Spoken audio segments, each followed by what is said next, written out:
Welcome to the deep dive into reformed thinking. We live in a culture that constantly tells you that your problems are external. Right. The outside world is always the issue. Yeah, the relentless message is that uh, your environment or maybe society at large or political structures or, just a lack of proper education, that those are the real culprits holding you back. It is a very appealing narrative, honestly. Oh, totally. Because the narrative is that if we can just fix the outside, well, then the inside will naturally heal itself. Right, like a mathematical formula. But what if the greatest threat to your well-being is actually inside you? I mean, what if the call is coming from inside the house? That is a terrifying thought for most people to process. It really is. So our mission today is to dive into Mark chapter 7, specifically looking at verses 20 through 23, and uncover the absolute, unvarnished truth about human defilement. Which is not a light topic. No, not at all. We are going to tear down the illusion of external righteousness and look squarely at the true internal condition of humanity.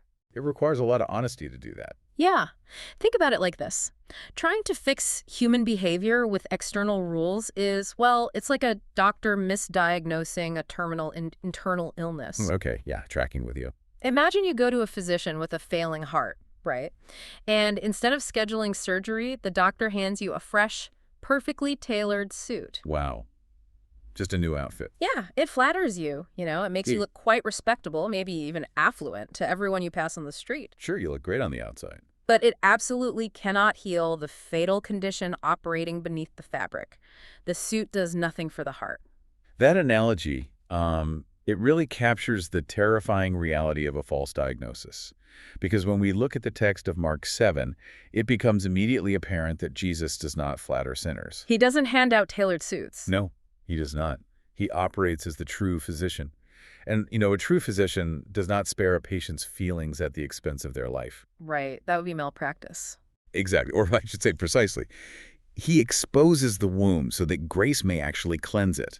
A doctor who misdiagnoses a fatal disease just out of a desire to keep the patient comfortable, well, that doctor is offering lethal comfort. Lethal comfort. That's a great way to phrase it. Christ offers the unvarnished reality of our condition.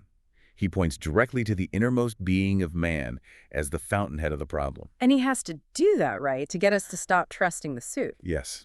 He does this to prepare the mind and the will to abandon all hope in the flesh. Because until a person realizes the suit cannot cure the heart failure, they will never submit to the surgeon's scalpel. Okay, so to really grasp the gravity of Jesus' diagnosis here, I think we first need to understand the intense historical conflict that provoked it. We really do. The context is crucial. So we have a scene set in first century Galilee, and there is a massive cultural and really religious divide happening. Oh, massive. Galilee and Jerusalem were worlds apart in many ways. Right, Galilee was up north, and we see these religious elites traveling all the way from Jerusalem down south.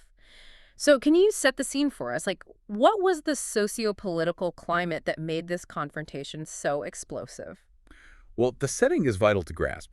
First century Galilee was a region bustling with agricultural and fishing commerce. It was very blue-collar. The working-class heartland, basically. Yes, exactly. But the religious establishment down in Jerusalem, so the Pharisees, the scribes, the academic elite, they viewed Galilee with a great deal of suspicion. They looked down on them. They did. They saw the Galileans as somewhat backward, perhaps a bit loose with their strict religious observance. Kind of like city elites looking down on rural farmers today. Very much so. So the fact that they formed an official delegation and traveled over 70 miles north on foot, specifically to investigate and confront Jesus, well, that tells you how much of a threat he had become to their system. 70 miles on foot is no joke. They were highly motivated. Highly motivated. And you also have to factor in the harsh political realities of the day. The Jewish people were languishing under the heavy, brutal occupation of the Roman Empire. Right. Rome was in charge, and they were not gentle about it. Not at all. The taxation was crippling, and the loss of sovereignty was just a daily humiliation for them. Which naturally creates a pressure cooker situation. Yes. Because of this, the general populace strongly desired a political messiah. They wanted a military conqueror who would overthrow Caesar and restore their national sovereignty by force. So they wanted an external fix to an external problem. Precisely. They were entirely focused on the outside. Okay, let's unpack this a bit more. In the midst of that Roman occupation, the religious leaders were trying to hold on to their identity, right? Yes, preservation was their main goal. And from what I understand about the historical context, they did this through something called the tradition of the elders, Right, the traditions of men. which wasn't just the Old Testament law. This was an enormous apparatus of extra rules built on top of it. It was a massive, highly detailed system. So can you break down what the Mishnah was and specifically this tractate called Yadaim? Well, the intention behind the tradition of the elders might have started with a sincere desire to preserve national identity. But it morphed into something highly oppressive. Like it took on a life of its own. It did. In an attempt to maintain a strict, visible separation from the surrounding Gentile culture, the Pharisees constructed these massive, extra-biblical hedges around the Mosaic law. Hedges, so like a buffer zone. Yes, a literal fence of rules. Their logic was, if we build a fence of rules far outside the actual law, we will never even come close to breaking the actual law. Which sounds practical on paper, I guess. On paper, sure. But this oral tradition, which was passed down by the rabbis, eventually became codified in written form as the Mishnah. And where does Yadaim fit into that? Within that vast collection of legal rulings, the tractate Yadaim dealt entirely with intricate, highly burdensome rituals concerning the hands. Just the hands. Yes, particularly the ceremonial washing of hands before eating. It detailed how much water to use, how it should be poured, and even how far up the wrist the water needed to reach. Wow. And we need to clarify right now for anyone listening that this hand washing had absolutely nothing to do with biology or germ theory. Oh, absolutely not. That is a modern concept. Right. They were not washing up because they understood that dirt carries bacteria that could give them a stomach bug. Precisely. The concept of microscopic germs or bacteria or virology was entirely unknown to the ancient world. This practice was strictly 100% about ceremonial purity. Okay, so how did that ceremonial purity work in their minds? The rabbinic laws dictated that the surrounding world was perpetually unclean. So, if an Israelite walked through the marketplace and accidentally brushed against a Gentile, Just brushed against them. just a brush, or even handled a piece of merchandise that a Gentile had previously touched, that Israelite contracted a state of ceremonial impurity. Like spiritual cooties, Yeah. almost. That is a crude way to put it, but yes. Now, here is where the logic gets really fascinating. Okay, let's hear it. They believed that if they then went home and ate a meal with unwashed hands, that invisible external ritual impurity would transfer from their hands to the bread. And then they eat the bread. Right, and then they would swallow it. By ingesting that impure food, the impurity would enter their physical bodies and defile their spiritual standing before a holy God. Wow, so it was a mechanism of spiritual contagion. Yes, a complete physical to spiritual transfer. The world is dirty. You touch the world, you touch your food, you eat the food, and now your soul is dirty. That was the theological math they were doing. But wait, I have to push back here on behalf of anyone listening who is familiar with the Old Testament. Sure, go ahead. Didn't God institute actual physical dietary laws? I mean, if you read Leviticus 11, there are pages of very clear instructions classifying certain animals as clean and unclean. Yes, that is a very common observation. So weren't the Israelites supposed to separate themselves and maintain those physical boundaries with their food? It sounds like the Pharisees were just trying to follow the Bible. Making the distinction between God's actual law and the Pharisees' additions is essential for understanding this passage. Okay, so what is the distinction? Well, yes, Leviticus 11 did institute stringent dietary boundaries. The Israelites were forbidden from eating pork, shellfish, and various other animals. Right. God said don't eat it. He did. However, under the dispensation of the Old Covenant, those laws functioned as a God-ordained external marker to separate national Israel from the surrounding pagan nations. So it was an object lesson. It was typological. It was a physical, daily object lesson pointing to the necessity of moral holiness. God was teaching them that his people must be distinct. Okay, I see. But the Pharisees took this divine revelation and buried it under human tradition. God never commanded the elaborate hand-washing rituals found in Yadaim. So they basically put words in God's mouth. They elevated their own manufactured rules to the level of divine authority. And in many cases, they placed their rules above God's commands. Which is terrifying. It is. They were judging Jesus' disciples, literally condemning them as spiritual failures based on an inherited, man-made custom, not a divine mandate. And Jesus does not take that lightly. Not even a little bit. He exposes their hypocrisy brilliantly.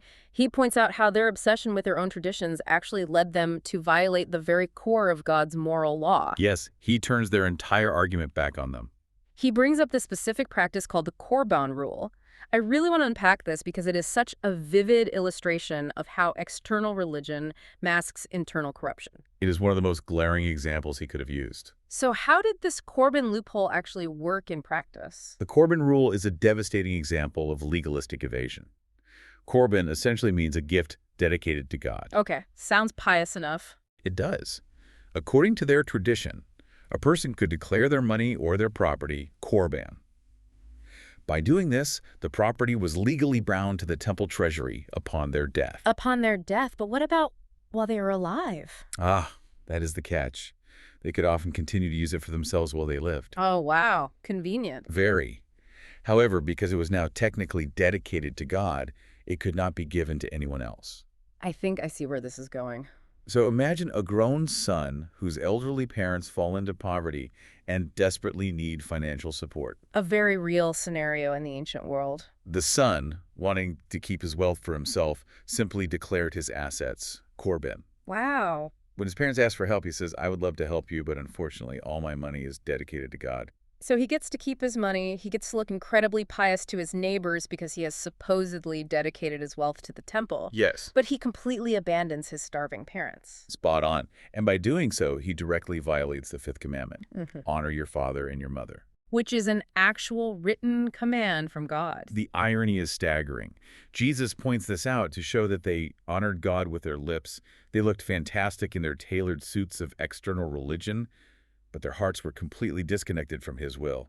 They were playing a religious game. They were meticulous about washing their hands perfectly before dinner, ensuring not a single drop of ceremonial impurity touched their bread, all while harboring intense greed, selfishness, and rebellion inside their chests. So the historical conflict we are looking at in Mark 7 is not a debate between Old Testament seriousness and New Testament looseness. No, that is a massive misunderstanding of the text. It is a fundamental clash of authorities. It is the absolute authority of God's word versus the manipulative tradition of men. That is a core issue. And because the Pharisees fundamentally misdiagnosed the problem as an external issue, Jesus does something remarkable here. He completely changes the venue of the conversation. Right. He pulls his disciples aside, away from the crowds and the religious leaders, and issues a radical paradigm-shifting correction. He brings them into the inner circle to explain the real mechanics of purity. The central thesis of this entire confrontation is found in Mark 7:20. He says, "That which cometh out of the man, that defileth the man." Let's look closely at the mechanics of what Jesus is claiming here. The grammar Jesus uses here is highly significant. The Greek participle used is to iktu anthropo ekoulomenon, which translates literally to the thing proceeding out of the man. The thing proceeding out. Yes, Jesus is entirely reversing the directional flow of moral defilement. The Pharisees, and frankly most of human philosophy, believed defilement was outside in. You walk through a corrupt world, you touch an impure market stall, it gets on your hands, goes into your mouth, and pollutes your pristine soul. Exactly. Christ says the absolute opposite is true. The flow of defilement is inside out. Inside out. Yes. The world constantly argues if we can just fix the environment, if we can eradicate poverty, if we can improve educational circumstances, we will fix the man. Which is the entire basis of modern social theory. It is. But Christ says the man is already broken from the inside out. And because of this, he pollutes every pristine environment he enters. The shock value of that statement to a first-century Jewish audience must have been off the charts. We can hardly comprehend how offensive that would have sounded. We are talking about a culture steeped in centuries of rigorous dietary separation. Their entire social lives, their commerce, their worship revolved around what they could and could not put into their mouths. It defined who they were. By declaring that defilement is exclusively an internal reality, Jesus is effectively pronouncing all foods clean. Which Mark points out parenthetically a bit earlier in the chapter. Right. This anticipates the New Covenant church age, where those Levitical dietary restrictions would be completely abrogated. It dismantles their entire religious and sociological framework in one sentence. It was utterly revolutionary. To hear a rabbi state that nothing entering the stomach can defile a person spiritually was scandalous to Jewish ears. It sounded like heresy. They probably thought he was throwing out the Bible. They did. But Jesus is establishing the fundamental biblical anthropology. Defilement is an internal reality. He explains that food goes into the stomach and is naturally eliminated by the body. It's just biology. Yes, it never touches the heart. It cannot alter the moral state of the soul. Therefore, the battleground of purity is not the dinner plate. It is the human heart. You know, it makes me think of the ascetic or monastic impulse that we see throughout history. That is a very apt comparison. You have these groups of people who look at the corruption in the cities, the crime, the greed, and they think, I have to get out of here. I need to separate myself. Right. They think, if I can just isolate myself in a sterile room or move to a remote desert cave or build a secluded compound, I can avoid the disease of sin. They treat sin like an airborne pathogen. Yes. They treat it like a physical virus they can quarantine themselves against. So they go to the desert, they build their walls, they lock the heavy wooden door to keep the filthy world out. And then what happens? Then comes the terrifying realization. You are the carrier of the contagion. You brought the disease with you. You packed it in your bags. You carry your corrupt inner being right into the monastery. You lock the door, and you realize you are locked inside with the actual source of the defilement. That is a phenomenal illustration of the text's central thesis. The locus of defilement is not the marketplace in Jerusalem, nor is it the modern secular city. The locus is the human person. It's me. Yes. The monk in the desert will find that in the silence of his cave, his mind is still capable of generating immense pride, lust, and bitterness. Which is a crushing realization. It is. Once Jesus establishes this undeniable fact that the defilement comes from within, the conversation logically moves to identifying the specific source and analyzing the horrifying output it produces. Right. The text moves to what we might call the factory of idols. The factory of idols, I like that. Jesus breaks down the anatomy of the fallen heart, and the word used here in the original language is the Greek word cardia. Yes, cardia. Now, when we hear heart in modern Western culture, we immediately think of Valentine's Day, romance, or fleeting emotions. Follow your heart, right. Exactly. Follow your heart, trust your feelings, but that is not at all what this text implies. Not at all. It is vital to understand that in biblical usage, the heart is not merely the seat of passing emotion. The cardia is the command center of the human person. The command center. It is the central processing unit. It encompasses the intellect, the reasoning faculties, the desires, the affections, and the will. It is the totality of the inner man. So it's everything that makes you, you. Yes. When Jesus targets the heart, he is targeting the very core of human identity and volition. And Jesus starts his devastating list of defiling things in verse 21 with evil thoughts, which corresponds to the Greek phrase dialogmoia hoi kokoi. A very specific phrase. The text doesn't start with murder. It starts with thoughts. Let's unpack the weight of that specific phrase. That phrase is highly revealing. The word dialogismoi refers to calculated, reasoned, premeditated deliberations. So it's not just a random bad thought passing through. No. Jesus is not talking about accidental mistakes or fleeting, careless impulses that pop into your head and disappear.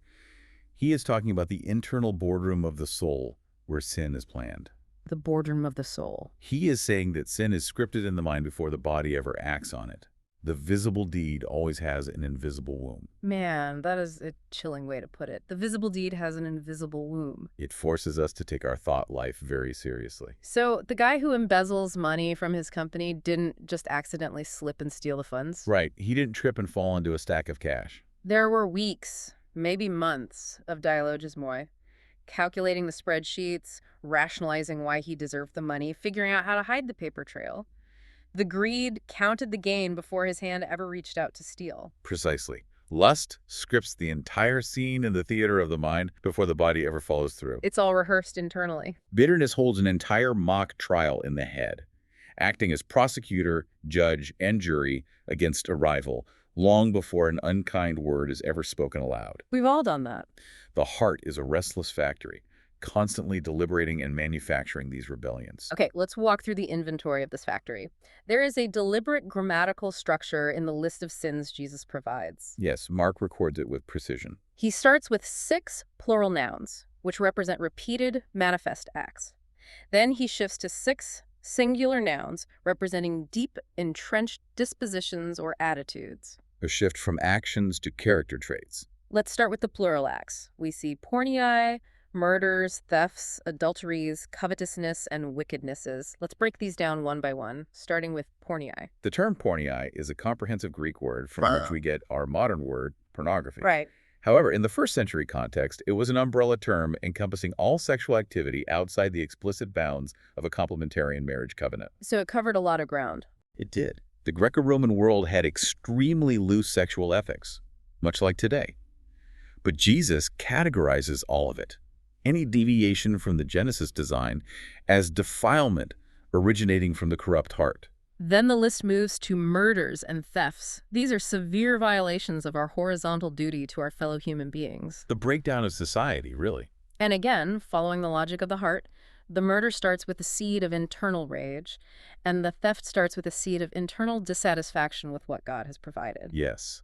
And then we see adulteries, which specifically violate the sacred marriage covenant, destroying families and breaking vows. Following that is covetousness. The Greek word here implies a severe, ruthless greed, right? That does. It is an insatiable thirst to possess what belongs to another person. So it's not just, I wish I had a nice car like his. No, it is not just wanting nice things. It is the aggressive desire to have more, often at the expense of someone else. It's predatory. Exactly. Then wickednesses is a broad, plural term for malicious practices. Acts deliberately intended to cause harm or distress to others. So these are the manifest, repeated acts of rebellion that are easily visible to the outside world. Yes, these are the fruits you can easily spot on the tree.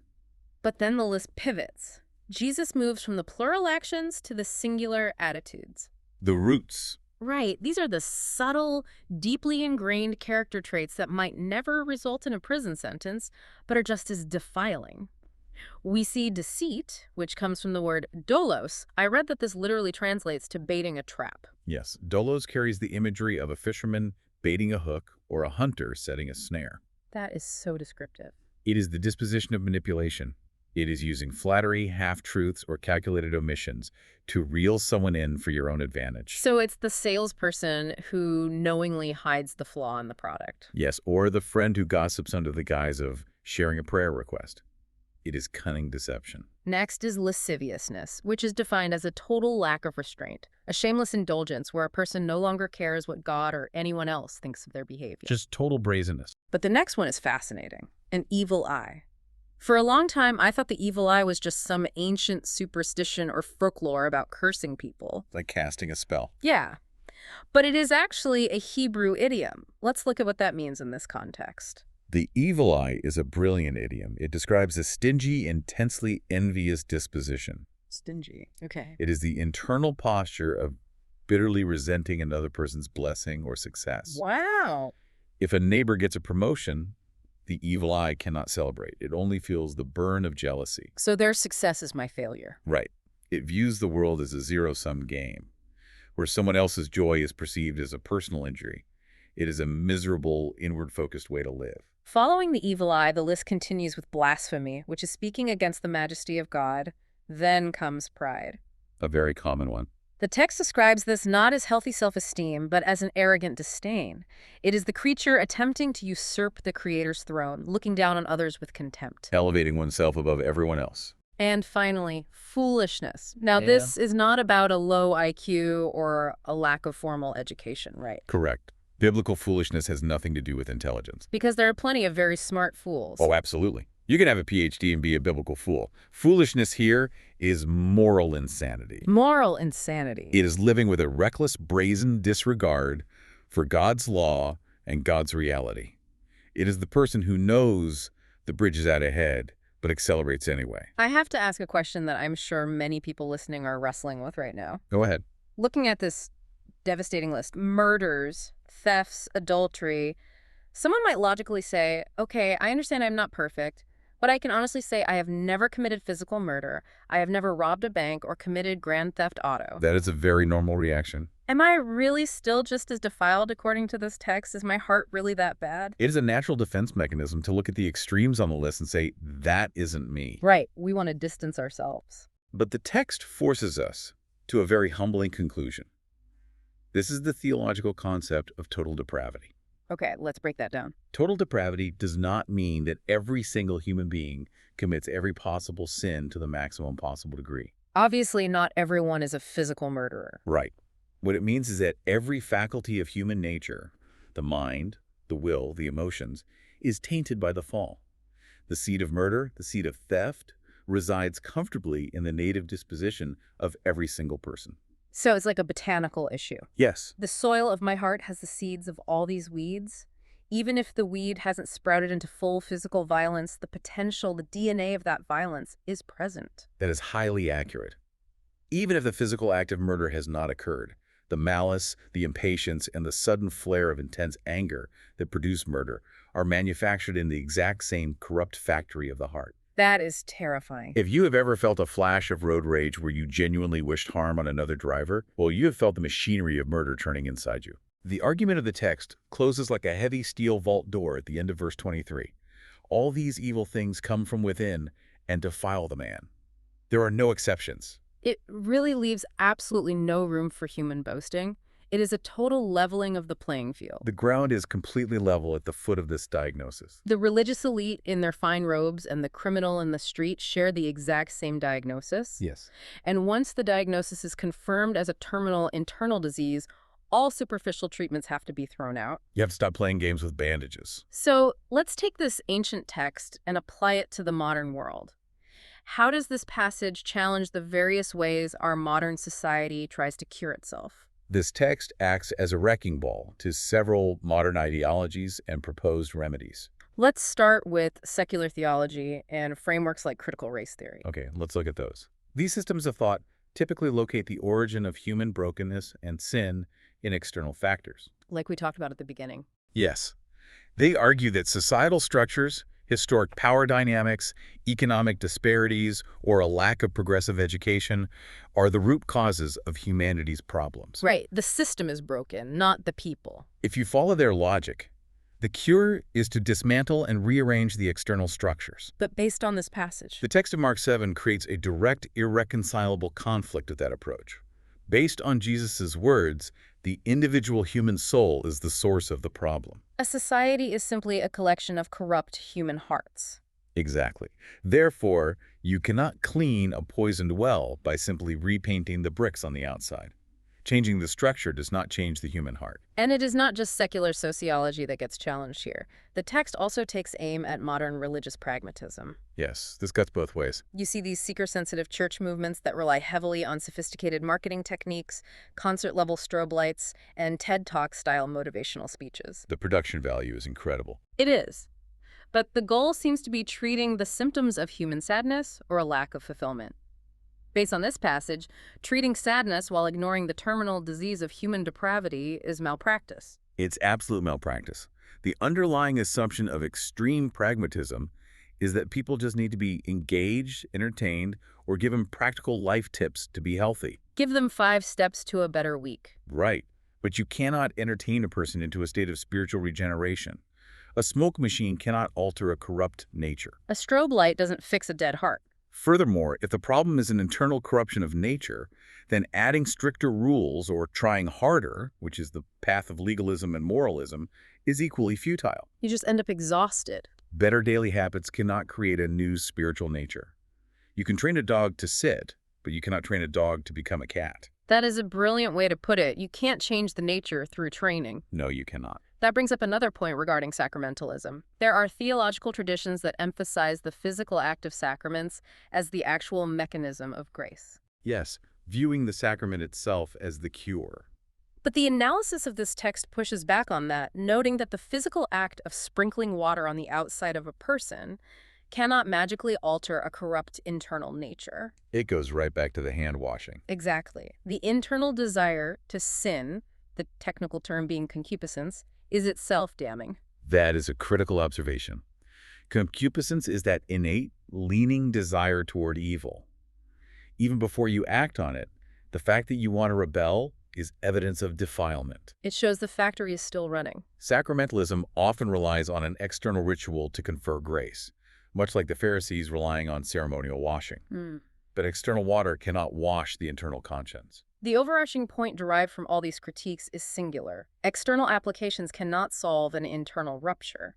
That is the immovable truth of the passage. You know, it makes me think of a guy who has a car with a completely blown engine, the pistons are shot, the block is cracked, it is a total disaster. It's beyond repair. And his solution is to spend thousands of dollars giving the car a fresh, high-gloss coat of paint and putting on brand new tires. Oh, it would look nice. It looks fantastic sitting in the driveway, but the moment he turns the key, it is still dead. Because the engine is gone. All of these human solutions, societal restructuring, moralism, religious pragmatism, they are just fresh coats of paint on a blown engine. That analogy perfectly sets up the massive theological dilemma we face. A massive dilemma. If we connect this to the broader biblical narrative, the absolute inability of humanity to cure its own defiled heart creates a terrifying situation. Because God still demands perfection. Yes.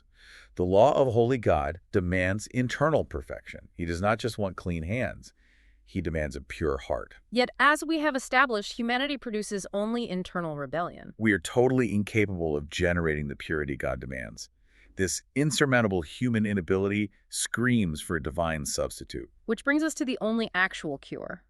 The beauty of the gospel is that God doesn't leave us in that terrifying dilemma. He provides the solution we could never generate. The historical and theological reality is that Jesus Christ is the sole exception to this universal rule of human depravity. Indeed. This is why the virgin birth is not just a nice Christmas story. It is a theological necessity. Wait, untack that. Why is the virgin birth a necessity here? Because, conceived by the Holy Spirit, Jesus did not inherit Adam's fallen, corrupt nature. He bypassed the corrupt factory line? Exactly. His cardia, his inner being, the command center of his humanity, was absolutely pristine. It's hot bliss. From him proceeded no evil thoughts, no deceit, no pride, and no foolishness. When the pressures of life squeezed him, only pure, unadulterated love and obedience to the Father poured out. He possessed complete, unbroken internal purity. He was the only human to ever walk the earth with a clean heart. So let's break this down for the listener. How does Christ's pristine purity actually solve my problem? The application is key here. He was perfect, but I am still the guy with the corrupt factory in my chest. How does his historical perfection become my present cure? The mechanism of this cure is understood through two vital theological concepts: the active obedience and the passive obedience of Christ. Okay, let's look at active obedience first. Christ's active obedience refers to the fact that he fulfilled the law perfectly, both internally and externally, over the entire course of his earthly life. For all 33 years. Yes, for 33 years, he loved God with all his heart, soul, mind, and strength. He loved his neighbor perfectly. He never had a selfish thought. Never harbored a single one. He lived the flawless, meritorious life that you and I were commanded to live, but completely failed to do. Okay, so that is his active obedience, his perfect life. What about his passive obedience? His passive obedience refers to his willing submission to the penalty of the law on the cross. The suffering. On Calvary, he passively absorbed the wrath of God that was due for our specific internal sins. So he took the hit for the factory. He took the punishment for our adulteries, our thefts, our deceit, our pride, and our foolishness. The full force of divine justice fell on the sinless man. So there is a colossal exchange that happens. This is the concept of imputation. It's a great exchange. I like to think of it like a bank account. I have a spiritual bank account that is billions of dollars in debt because of my internal defilement. Hopelessly bankrupt. Totally bankrupt. Christ has an account of infinite, perfect righteousness. At the cross, my massive debt was imputed, transferred, and credited to his account, and he paid it off with his life. Yes. Simultaneously, his infinite righteousness is imputed to my account. So when God looks at my ledger, he doesn't see my defilement. He sees Christ's pristine record. He sees perfection. And this exchange happens by faith alone, apart from any of my own external works. That is the very essence of justification by faith. And the beauty of this redemptive work is that it doesn't stop at justification. There's more. Yes. It connects directly to the sweeping, miraculous promises of the new covenant. Like what we see in the prophets. If we look back at the prophet Ezekiel, specifically chapter 36, God makes an astonishing promise. He says, "I will take away the stony heart out of your flesh, and I will give you a heart of flesh." A heart transplant. He promises to put his own spirit within his people. The external washing of hands and cups by the Pharisees in the Old Testament were only typological shadows. It was just pointing ahead. They were pointing to the absolute necessity of an internal washing, a supernatural regeneration, brought about by the blood of the Lamb. A defiled heart requires a holy Savior who can enact a complete internal resurrection. Only God can change the heart. This has been an intensely heavy but incredibly clarifying look at these concepts. It strips away all of our pretending. It leaves us with nowhere to hide. As we wrap up this deep dive, the text urges a direct, uncompromising application for you, the listener. It calls for rigorous, honest self-examination. We have to look in the mirror. If you are a believer, recognizing this ongoing internal reality means you must ruthlessly mortify remaining corruption. You cannot make peace with the factory of idols. No truces with sin. We have to take every thought captive. We have to abandon any lingering reliance on our personal morality, our denominational heritage, or our external respectability in the community. None of those things can alter the heart. Furthermore, recognizing our weakness should drive believers to utilize the ordinary means of grace. God has provided specific avenues for our continued sanctification. Believers are instructed to engage constantly with the Word of God, to maintain fervent prayer, and to participate in the sacraments, baptism, and the Lord's Supper. But not as magical external fixes. Right, doing so with faith and expectation that the Spirit works through them to strengthen the new heart. And perhaps most vitally, the reality of our lingering internal struggle should cause believers to look eagerly to the imminent return of Christ. A blessed hope. We look forward to the millennial kingdom and the final state because it's at that point of glorification that believers will finally be entirely, permanently separated from the very presence of this internal corruption. The battle will finally be over. It will be finished. The final call from the text is incredibly clear and counterintuitive. You are invited to come to Christ exactly as you are, defiled. Don't try to wash up first. Do not wait until you think you have cleaned yourself up, because as we've seen, you can't. Come confessing the true terminal reality of your internal condition, trusting entirely in His perfect, imputed righteousness. That is the gospel. As we close, I want to leave you with a final thought to consider long after the audio ends, circling all the way back to where we began. A parting thought. If our most dangerous defilement truly comes from our own internal desires and reasonings, how might the very things you consider your greatest personal strengths, your sharp intellect, your rigorous discipline, or your fierce self-reliance, actually be masking the exact kind of pride and foolishness that Jesus condemns here?